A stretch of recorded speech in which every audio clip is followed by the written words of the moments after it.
Hello, everyone. Welcome to episode 103 of the Citrix session. I'm your host, Andy Whiteside. It's Bill. It's been a couple of weeks. It feels like, right? Yeah, it has been a couple of weeks, Andy. It feels like it's been 20 weeks, but I don't think it's been that long. What's that? It feels like it's been 20 weeks, but it hadn't been that long. No, it hadn't been that long. Well, thanks for joining. Bill Sutton, Director of Services here at XenTegra. Long time Citrix guy. I'll just leave it at that. Yeah, that's pretty accurate. we can go into the what product did you start with conversation, but let's don't do that. That's actually one of my pet peeves. And Geremy, you'll find this interesting. I actually kind of dismiss people a little bit when they start telling me what version they started with, because 9 out of 10 times that means they don't know the latest stuff and they're stuck in the old stuff, which is the last thing that I want. And one of the reasons why we do this podcast is to help people get out of the old Citrix world and into the new Citrix world, which is still all the great old stuff, but all the great new stuff too. That you do by those conversations going. So Geremy Meyers is with us. Geremy is local here in the Charlotte market. And Geremy and I go back a long time. Geremy is it a director position over the sales engineers at some segment of? Tell us what your title is. Maybe I'll leave. Okay. Yeah. So I'm just one of the engineering managers for the sales team in the Southeast. Well, actually, I used to say the Southeast. That has changed beginning this year. So I've got Florida up to the Carolinas and over to like Tennessee, but I also picked up some of the Central this year. So the Central includes Michigan. So I can't really say the Southeast anymore because it touches Canada, right? But just to break your own protocol, Metaframe 1.8. There you go. Metaframe 1. Okay, Metaframe 1.8. Yeah. Metaframe 1.8. Yeah. That's I think that's when I touched it the first time too. Yep. You remember? Hey, Geremy. Geremy, here's this CD. Go install it. Yeah. We did CDs back then. Yep. And you installed that on top of Windows NT, right? We did. Actually. Let me take that back. That might have been the first version that sat on top of 2000. Right. I think the version before that, you had it was what is it? WinFrame 1.0, and that sat on. Yeah, go ahead. That sat on top of a special version of NT, right? There was Windows NT 4, and then there was NT 4 Terminal Server Edition. Yeah. Actually, WinFrame 1.7 and 1.8 came embedded with NT 3.5.1. It was all licensed that way. So you put the CD in, you got your OS and you got your Citrix all at one time. And it's very similar to what you just stated, Geremy. Bill, we know you've done some server builds. Here's a new product, WinFrame 1.7. Go install it. No internet. What I just heard is Bill just won. Bill just won. And Geremy, I'll do this for you, which we've done for other people that have been on the podcast before. Do you still remember the first time you saw it and thought, wow, man, that's some applicable stuff right there?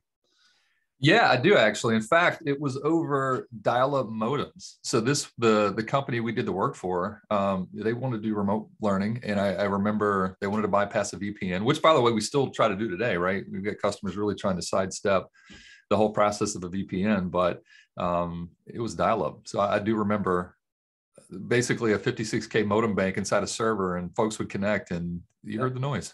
The noise, but yeah. Yeah, Citrix should do like something in the product where it makes that noise. If you tell it, you turn it on.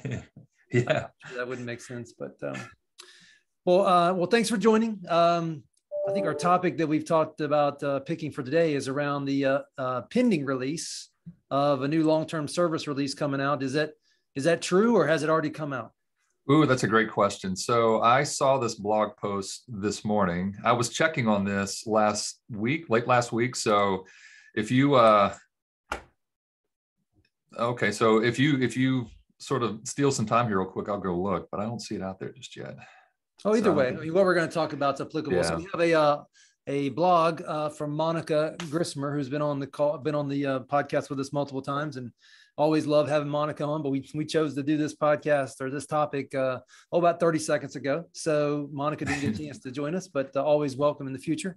The title of the blog is "Get Ready for the Upcoming Citrix Virtual App and Desktop LTSR." So to me, the title kind of says it's not quite out yet, but and this blog is from very recent. So we'll give it a few more days, but we're going to talk about it anyway, because we know it's coming, and we know that long-term service release is a big part of the Citrix world. The way it unfolds these days, and customers really need to know not only how it applies, but what's included. in the long-term service release. Well, heck, man, if it, yeah. Well, first things first, if it doesn't come out next week, then they're going to have to rename it because that doesn't make sense, right? 2203 would have to become 2204. Well, so 23. Okay. So the first two numbers are the year. And the second two numbers are the month it came out. So that would be 2303.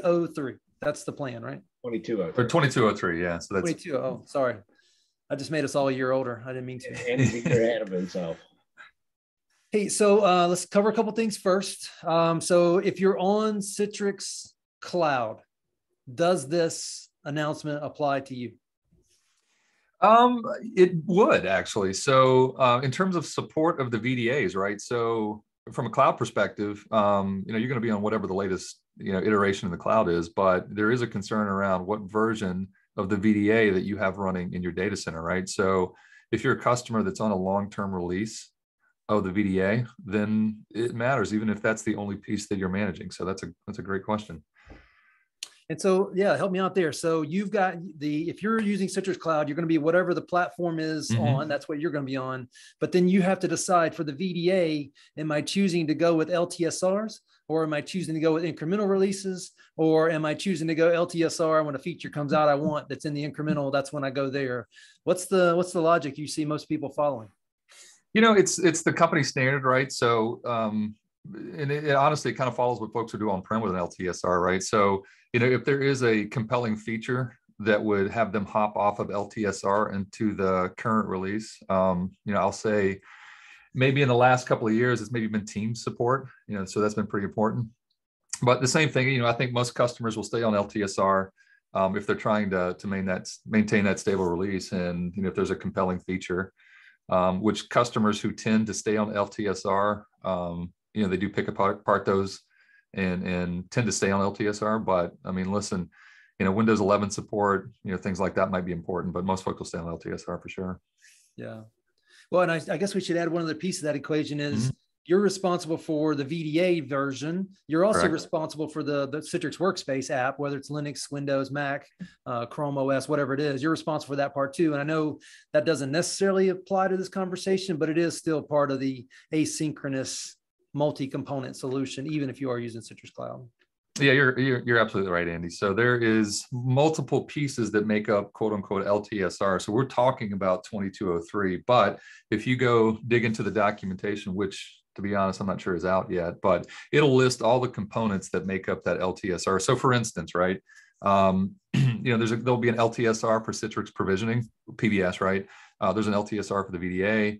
Let me go back to PBS. That is still a component that to some extent needs to live on-prem. It hooks into the cloud if you're a CVAD service customer, but at the end of the day, the PBS has an LTSR, the Workspace app has an LTSR. So all of these sort of things need to align for LTSR, supportability. Yeah, and a lot of customers today will put Storefront and NetScaler ADC on-prem. So obviously the Storefront would have to be 2203 to be LTSR compliant in that situation. We're seeing less and less customers do that, but we still have a few that do elect to do that on premises. Well, let's thank Monica briefly for putting the definitions in up front. Geremy, since you are the Citrix guy on the call, let's have you define what a long-term service release is, so that our listeners can get either refreshed on that or exposed to what a long-term service release officially is. So officially, it's a version of the code that has been certified for long-term support. And I guess maybe that terminology doesn't make sense unless you sort of correlate that with that next option, which is the cumulative update, or actually the current release. Sorry. Whereas, that's a version that comes out once a quarter. And going back to that naming convention, it's 2203 now. The next one is probably 2206, but that's where features are added. And I'm not saying they aren't stable. It's just the whole idea is, customers are expecting to land on a platform and be on that platform for anywhere, maybe 5 years, and the idea is if you need the level of long-term support where you're supported for 5 years, no questions asked, that's what the LTSR has meant, that long-term service release, right? Whereas, if you do need features and you need them more often, you can go to that current release. The only Only thing to keep in mind is you do need to keep that updated, because I want to say that goes end of life. Each current release goes end of life within 18 months. Yeah. So, yep. Yep. Yep. So it depends on your patching cycle. Now having said all that, the cloud has sort of driven the idea that we add lots of features in. I'm not specifically talking about, the CVAD service, but, our on-prem current releases get lots of features with each release. And so, a lot of that's just driven with, folks are asking for these features. So, having said all that, not everyone needs that. They just want a stable release that's going to last for a while, that they don't have to patch once a quarter. And would you agree that a lot of time that's driven by your applications that you're going to put into this mix and their requirement for a certain version of Citrix, so that it doesn't, so that they can have some standards around how they apply their solutions? 100%. Let's take Epic, for instance, right? So Epic builds a support model themselves, something they call honor roll, that's built on a certain version of code, right? So, for the longest time, it was the 7.15 LTSR release. And so a lot of customers would standardize on that. And they didn't even consider upgrading until, Epic went back and eventually certified, the 1912 LTSR release. So, especially in healthcare, where you've got environments that need to be well regulated in terms of patches and updates, your customer is going to definitely standardize on whatever version that application vendor is certified on. Okay, so for this bullet, what we're really comparing is LTSR, long-term service release, versus CR, which is current release. And then so in that conversation, you're really talking about LTSR is going to have bug fixes and security updates, but no net new features, whereas current release is going to have bug fixes, security things, and new features, which can sometimes cause new bug fixes, new bugs, and new security things. So that's why you kind of want to pick your path, and you need to stay true to whatever that path is. You pick your path. Absolutely. Yep. That drives most of it. All right. The next definition here is cumulative update, which Geremy, you kind of alluded to, which is what happens every so often to the LTSR so that those bug fixes and security updates get applied. You want to highlight that a little further? So mainstream support, let me compare mainstream to, extended support, right? So when we talk about the long-term service release, the date that releases, you've got 5 years of mainstream support on that product. So you install it, you get it running, and from 5 years from that date of installation, from when it releases, right? You can call Citrix support and get support on that product. No questions asked, right?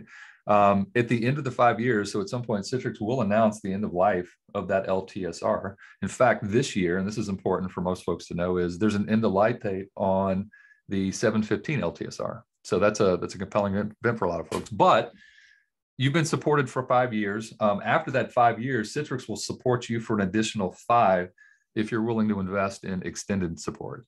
So it's not cheap, but we do have environments that need to stay on a certain version for a long time. And, if that's an option, if that's a requirement for you, we've got an option for you. Like I said, it's not necessarily inexpensive, but it can be done. Yeah, and that's the fourth bullet, right? The ability to have support beyond the 18 months, beyond the 3 to 5. You mentioned 3 earlier, and then you mentioned 5. I think it is 5, right? 5 years of LTSR. It is 5. Yeah. Without having to pay extra. Correct. Yeah. So that you get the 5 years of mainstream support, and then there's 5 additional years of extended support. If you purchase it. And all this just goes back to the world. We were talking about MetaFrame and WinFrame a while ago. Back then, you just bought a version, and you stayed on it for 5, 10, sometimes more than 10 years, some people. And it was supported until a certain point in time when Citrix just had to cut everybody off. The whole point here is to kind of eliminate those kinds of scenarios going forward, and people know what they've got support for as they buy into it or implement it. And it's not fungible down the road. Exactly. Listen, this stuff, especially LTSR, that they'll run. They're supported, they're stable, and we've got customers that do that. Heck, I had a conversation with a customer this week that was on. Well, the conversation started because they wanted to know how to migrate their license file off a 2003 server, and I said, "Let's talk." Right. And as it turns out, they were still running a version, I think 4.5, no, maybe 5.0, depending on the service pack. But yeah, they were still running that in production, running their main app, right? And it's shame on us for not reaching out to them and letting them know exactly, where that's at in support. But folks just set and forget it. So, these dates are really important to understand, just in case something pops up. Well, the nice thing, if you're not touching it, it probably just keeps going, but then it just kind of lives over there in the corner and goes on forever. Bill, you're in the middle of a project now that, is it 4.0 or 4.5 that the customer's on? Customer has a small 4.5 environment and a larger 6.0 environment. Yeah. Well, and the important thing here is, that's a security risk, right? So as much as we like to say it sits in a corner and run, you're absolutely right, Andy. At the end of the day, this got exposed to a security audit where, someone said, hey, this is this is an easy layer to fix, just replacing, what version of code you got. Yeah. Hey, Bill, regarding those definitions, I know you've got a lot of experience here. Anything that we didn't cover sufficiently enough before we move into the FAQ part of it? I hit all the relevant points. No, I don't have anything to add. Okay. All right. So the way the blog's set up, we have those definitions, and then it jumps into what we expect to be commonly asked, frequently asked questions. And the first one is a very common one, of course. What VDA, what virtual desktop agent? I'm a big fan of translating acronyms. What virtual desktop agent and server operating systems are supported in the upcoming Citrix virtual app and desktop 2203 LTSR? Geremy, you want to cover that? Sure. So, a lot of the reason folks upgrade is they need to support the newer operating system. So it's pretty important to understand what is supported with each LTSR. So, I want to say earlier last year, maybe we end of life, support, maybe Microsoft end of life support for Server 2012 R2. And so, that's no longer supported with this new version of code. So with the VDA 22.3 or 2203, Windows 10, Windows 11 from a desktop perspective, and, Server 2016, 19 and 22. So, if you're standardizing your data center, I've talked to plenty of customers who have not given Server 22 a look yet, but they're certainly standardizing on 19, and we'll probably look at 22 here, maybe in a couple of years, maybe a year or so. Listen, here's a platform that we already support from an LTSR perspective, right? So, just you can feel comfortable moving to 2022 if you need to. And from a platform perspective, I'm not sure if I understand the difference here between this top. Well, the top one is VDA support. The second one is the platform, the controllers and things. Got it. All right. That makes sense. So, yeah, so for folks supporting who need 2019, that was supported in the last LTSR, but, if you're standardizing on 2022, that's an option. So maybe you're not doing it now, but when you revisit maybe your data center platform support here in a year or two, just know that this will be the version you need to be on if you want to get to, Server 2022. And it's not untypical for Citrix just to follow whatever Microsoft's supporting with the latest operating systems. And it looks like what's happening here. And that's absolutely what's happening, right? Is trying to follow Microsoft's model on their support, right? So I want to say with, 715 LTSR, we had to adjust that, or maybe it was 7.6, I forget, but we had to adjust that based on Microsoft's stance on Windows 7, right? So, again, we tried to alter that to match what our customers are doing, especially around Windows support. So yeah, that makes sense. Yeah, time marches on, and we must march on with it. Bill, you see this as a opportunity for us to help clients figure this out? Yes, absolutely. Particularly the question of Server 2022 and being able to get a longer runway, if you will, with an LTSR is the ability to go with a more modern operating system or the latest operating system version. Of course, that comes down, as always, to the applications. If you're talking about the VDA, the apps have got to be able to run on 2022, which for some apps, that might be a question, especially older apps. Yeah. Well, so you bring up a really good point, Bill, right? So, you're not married to one version of the OS here, right? So this VDA support, for instance, covers 2016, 2019, 2022. So you can certainly, and I think this might lead, this is the next question, can I mix VDA versions? The answer is yes, especially with an LTSR. But you probably need to stay on that LTSR version to maintain support. But you can mix and match different versions of the OS because the VDA actually supports all those different platforms. So keep that in mind as well. Yeah. So if you have a situation where you've got an app that's running on 2016, but you've got some newer apps that you want to go ahead and move over to 2022, you're not having to build another environment. You just put the VDA supported on all of those OSs. Now keep in mind though, the LTSR, and this article points this out, right? So the LTSR for 2019 is supported through December 2024. And once you hit that date, that version of the VDA is no longer supported. And so you need to upgrade to be able to maintain your LTSR. Right. So it's supported to 2412 then. I'm just kidding. All right, so let me ask you guys this question. I'll ask both of you the question. We'll do it one at a time. Geremy, how long do you think people should wait before they adopt this LTSR? If it were to come out next week, what do you think your consultant inside you would say to give it before you implement it? Oh man. So if I was on 7.15, so if I'm an LTSR customer today and probably looking for an upgrade, if I was on 7.15, I mean, that's a call I've got to make in the next 6 months, right? So the question becomes, do I go to 19.12 or do I go to 2023? I have never been one to roll out code the day it drops because that makes me nervous. Even at Citrix, and we pride ourselves on this LTSR, but I might wait a quarter.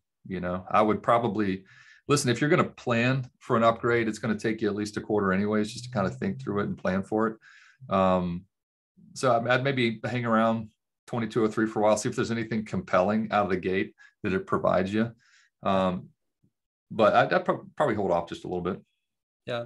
So you're talking about, depending on how far back you are with your LTSR, makes the decision either a little faster or not. But either way, you're going to let it bake and let some people kick the tires for a month or two. For sure. And if you're on 7.15, you've obviously hung onto that version for a while. I mean, it's solid and stable. If you go to 19.12, you're looking at doing another upgrade at some point. So do you make the move, up one version, you're gonna have to do again, or do you go ahead and pop to 2203? I think that's probably a design engagement we'll need to talk through. Yeah.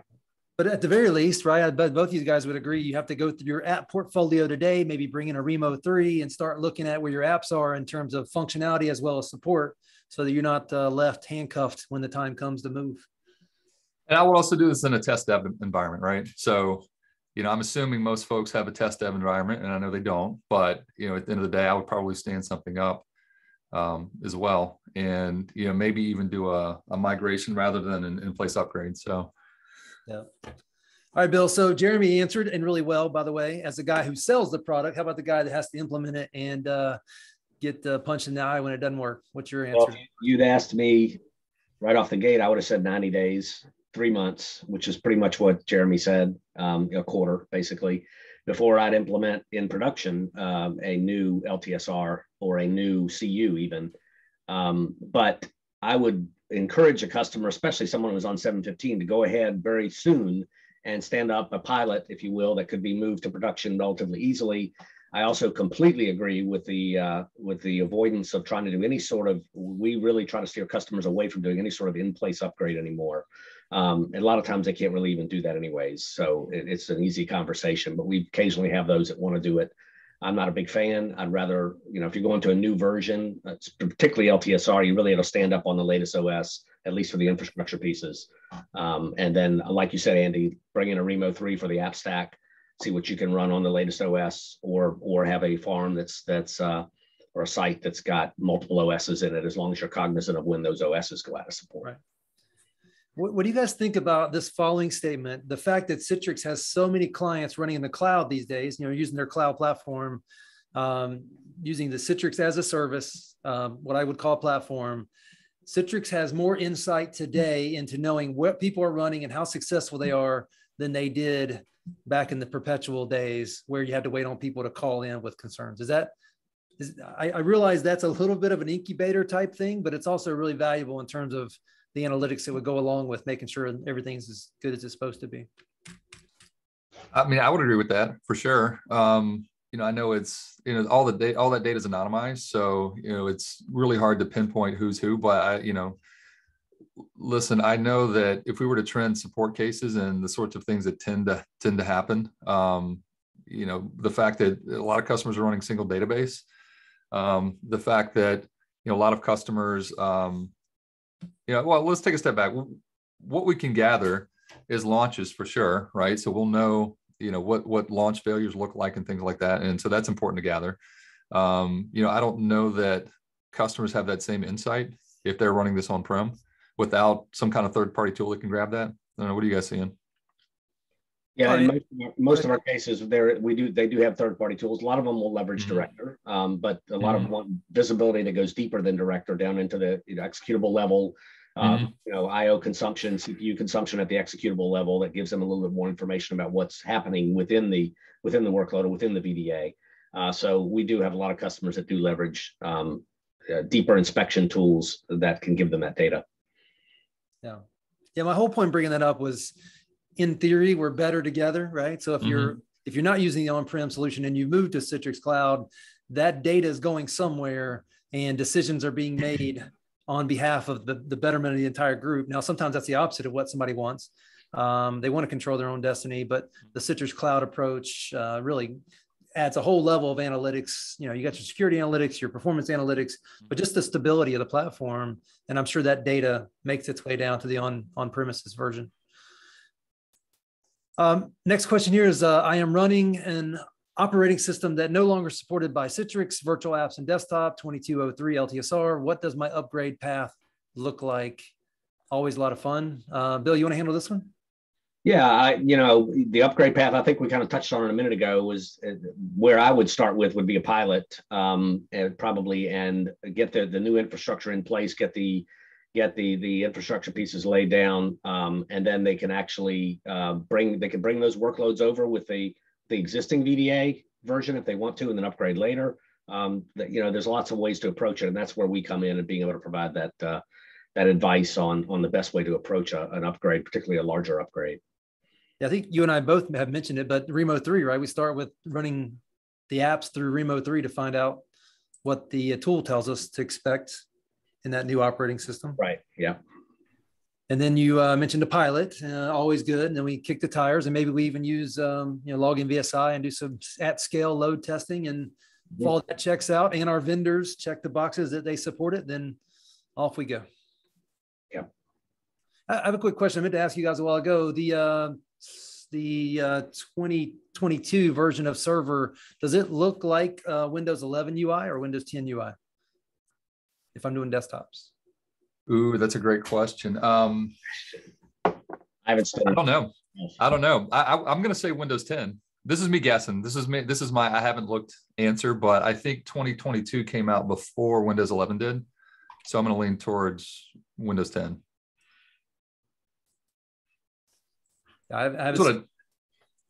Here's what I do know is I've got a cloud instance that I could probably spin that up in 20 minutes and go look. Sorry, I'm Googling it right now. So we're Googling it right now here. Yeah. Windows 2022 UI. I just did the exact same Google. So we could have shared Googles. This looks like Windows 10. Looks like Windows 10, yeah. It does, yeah. Yeah. And sometimes that's one of the benefits of staying backwards, which this isn't that far backwards. This is in line, or moving forward, is that that concept that you're getting a Windows 11, whatever the latest UI desktop experience is, and you're really running on a server OS. And as long as the users have what they need, why do they care? Yeah, it looks like the biggest thing is, it looks like the biggest thing is Microsoft Edge is the default browser in 2022. Well, in that case, the new Edge. New Edge. So maybe this is a conversation for another podcast, right? But just considering Microsoft's licensing around M365 and future versions of apps and what versions of the OS they can run on, specifically 2022. I wonder if we're going to get into a situation where folks aren't deploying 2022 for server desktop just because some of the Office apps won't run, per the EULA. So I might have just opened a can of worms for this podcast, but I think we should. We'll see if there's a blog that pops up on that. That's an entertaining conversation. Yeah, absolutely. If somebody were to write one, that would be awesome. Maybe we can just do a one-off coverage of that. That's a confusing world. Questionable whether Microsoft should even be allowed to tell you, hey, you got this license, but you can only run it over here if you want to run it this way. Yeah. The world has kind of gone back to the, 90s, early 2000s, where you're like, how do you get away with doing that? And the answer is, it's my license. I can do it however I want. Or Microsoft, it says it's our EULA. I probably shouldn't go too far down that path in this conversation. All right, Geremy, anything you want to add to this? My OS is no longer supported conversation. What do I do?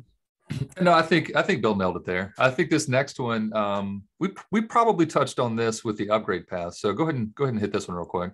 So the question is to upgrade to Citrix virtual apps and desktops 2203 LTSR. What version of the previous LTSR should I be on? Go ahead, Geremy.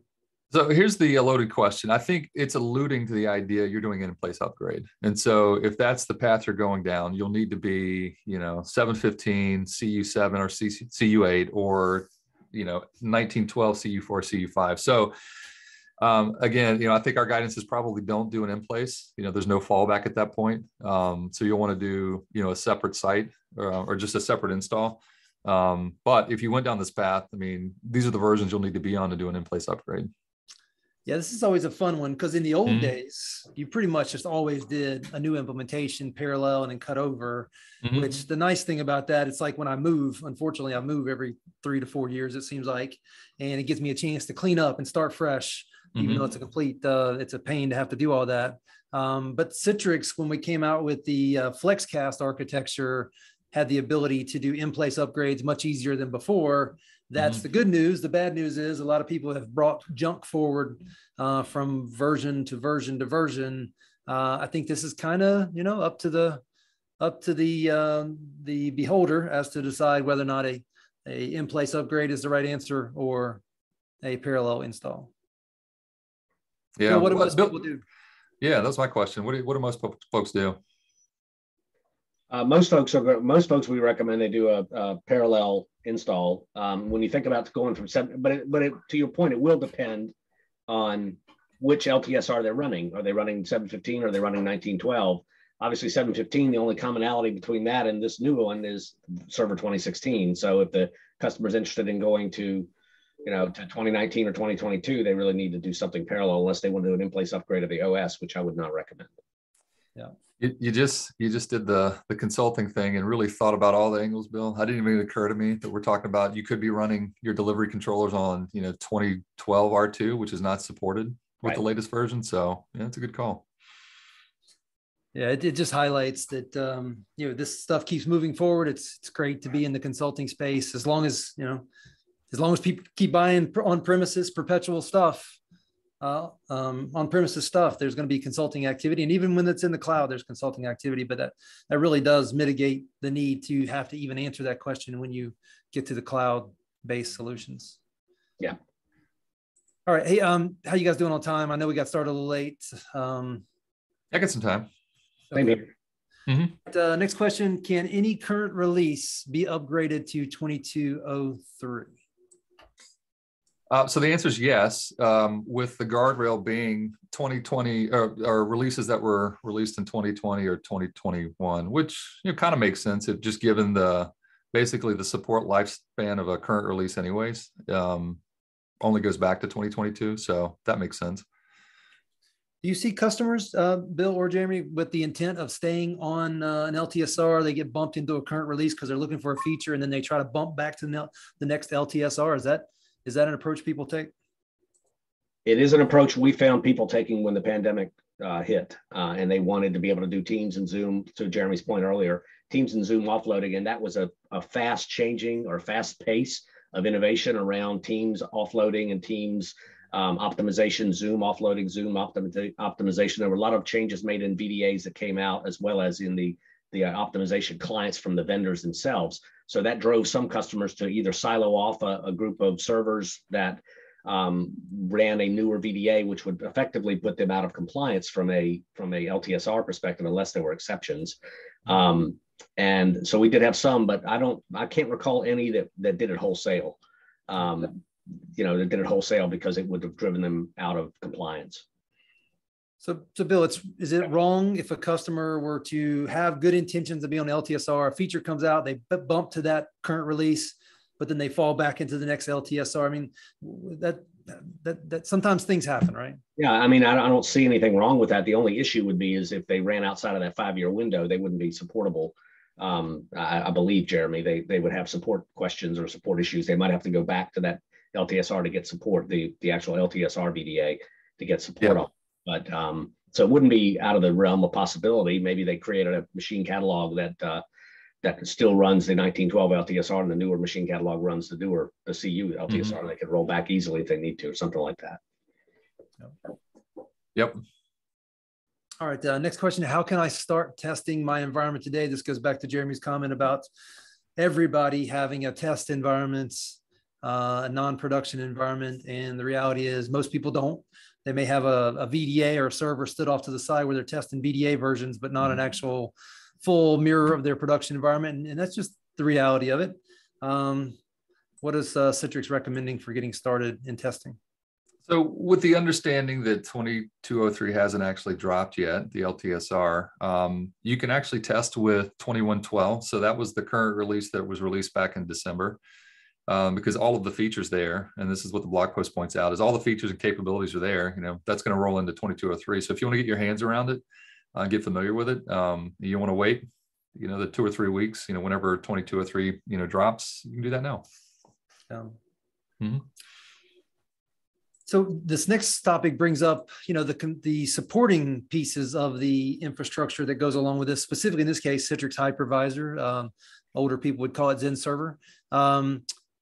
It's not just the hypervisor in question here matters as well, and making sure you align those. I think, Bill, we probably run into lots of projects where we're implementing something. People want to go to the latest only to find out that the hypervisor they want to implement with is way out of line. And that ends up becoming a slowdown. All the time. Yeah. And it's not just Citrix Hypervisor, it's the VMware as well. We find customers that are still running older versions of VMware that are either close to out of support or actually out of support. And that means typically that they're not going to be supported on a new LTSR.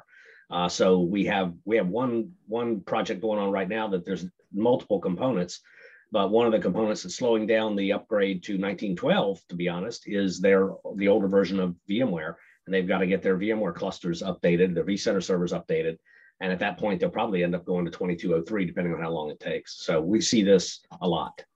Yeah. Geremy, is this part of? Go ahead. I will say, and I just went and looked to see if we've got what all those components are, but the documentation has not dropped yet for 2203. So I wanted to be able to say, hey, listen, to Bill's point, what are some of those other pieces? We talked about PBS earlier, we just hit on the hypervisor here. What are the other pieces that all play into that? So it looks like we'll have hopefully it'll drop here in the next week or so. So that'd be good to see. Yeah, the easy answer is just to stay within the Citrix ecosystem and be on whatever the latest update that LTSR is and all the different components. But as was pointed out here, there's other variables that go into that mix. Geremy, you actually mentioned before we hit record that this LTSR maybe enables some hosting connection type of things that, I don't know, elaborate on what we talked about briefly before. Yeah. So ever since, I want to say current release 2003, we deprecated the ability for your on-premise, customer managed control plane to create hosting connections out to, Azure, AWS, all of the hosting connections that we support. I don't know that GCP was ever an option there, but, so all of those hosting connections were supported. And for whatever reason, the VDAs aren't supported either. So even if you chose not to do a hosting connection, you had a VPN or some sort of connectivity out to, like, say, Azure, even the VDAs wouldn't be supported if there was just no power management, right? So what's coming soon, hopefully, I can neither confirm or deny this, but the idea that with a transition of your on-premise licenses to the cloud, you get something called hybrid rights. And what that means is, as a customer, you can continue to run your on-premise control plane, be supported, while you plan and look to move those on-prem licenses, managed locally, but managed from the cloud, right? Now, for the longest time, you've been able to create hosting connections from the Citrix managed cloud plane, but what you'll be able to do with your hybrid rights and this LTSR release is create hosting connections to those clouds if you've made the transition. So, we do have customers who basically want to lift and shift the entire stack up to, like, Azure. The challenge being, now I can't create, a connection out to AWS to support. Now you'll be able to do it with your hybrid rights, which is pretty important. Yeah. No, it's good. Good that Citrix is thinking that people are going to get into that bind and need that option. Geremy, I have a question for you regarding some other technologies. I'll ask it after this. Maybe we can bring it up in a future podcast. Okay. Bill, any comments or any additional comments on the hypervisor piece, Citrix or others that play into this decision? Yeah, I know Geremy was indicating that he wanted to look at 2203. So I went back and looked at 2112, and from a vSphere perspective and from a vSphere perspective, you need to be on 7.0 U2 or later. So I would imagine that 2203 will be very similar. Probably maybe U3 or later, who knows? And then of course, hypervisor, Citrix hypervisors is 8.2 LTSR or later. So 2203 will probably be very similar. All right, last question they ask here is, how do I remain compliant with LTSR guidelines to take full advantage of LTSR extended life cycle and support benefits? Yeah, this is really just about keeping everything up to date. So you need to apply the CUs, but you know, the customers would need to have the, if they're running on-prem control plane, need to have the delivery controller and all the other components there on the latest LTSR, and then the VDAs need to match. And then when you do when a CU comes out, you need to upgrade the controllers if the CU applies to them, and the VDAs, and just keep them at the latest CU. And you should be good when you call, if you need to call support. And Bill, I think you highlighted the important word, and that is all, right? If I've got 5 different components and one isn't, but everything else is, then in theory, I'm not compliant. Well, my experience has been if you're having problems with that one VDA that's got the older that's got the older version on it, and you call support and you show it to them, and they pull up the add remove programs and say this thing's running the older VDA, then you may have an issue getting support if the old VDA is out of support, or you're trying to get it out of the LTSR window. So it's really all about maintaining compliance for support perspective. If you're not worried about that, then you know, it's the Wild West, which I wouldn't recommend, but you get it. Well, that highlights that a big part of this is about making you supportable. Therefore, right, you have to do your part. You have to be on the LTSR, not variating one way or the other. You got to be in line with it. If you're going to call in and say, I'm on the LTSR, I need help me. Right. Yeah. But would you say that a lot of customers who are still on an older VDA, a lot of that is driven by the older OS? So I'm on the 2012 server, and there's probably an expectation of limited support anyways, just because Microsoft not supporting the OS, you know, Citrix is not supporting the VDA on that OS. Probably goes hand in hand a little bit. It does. It largely goes hand in hand, but I think a lot of times customers don't realize that the LTSR goes out of support when the OS goes out of support, which actually is kind of interesting when you think about it. But makes sense. But I think customers don't make that correlation, if you will. They understand when LTSR goes out of support, but they don't realize that goes out of support with the OS. And sometimes right, those may not be aligned if you're going 5+5. Makes sense. All right, guys. Well, I think we've covered the topic. Next one here is next steps. And I think we've talked about a pre-production environment, and we could talk about it again and again and again. And some people will have it and some people won't. And some people have it in lockstep with their production environment, and some will be very vague as to how it applies. But at some point, you got to stand this thing up, maybe work with a partner like XenTegra, maybe work with Citrix Consulting or both, and figure out, you know, how do I get here? Absolutely. Absolutely. Yeah. Mm-hmm. Well, Geremy, thanks for joining. This is the first one you've been on. I appreciate it. I told you guys in the past, the one thing I'm looking for is someone with real world knowledge to help us with these podcasts. And obviously you bring that to the equation. So I appreciate you filling in here. For sure. I'm happy to hop on whenever. Yeah. Look forward to having you next time. All right, Bill, I'm sure you got plenty to do. I'll let you go back at it, but thanks as always for joining and of course talking through the topic. Yep. All right, guys. All right, guys. See you guys.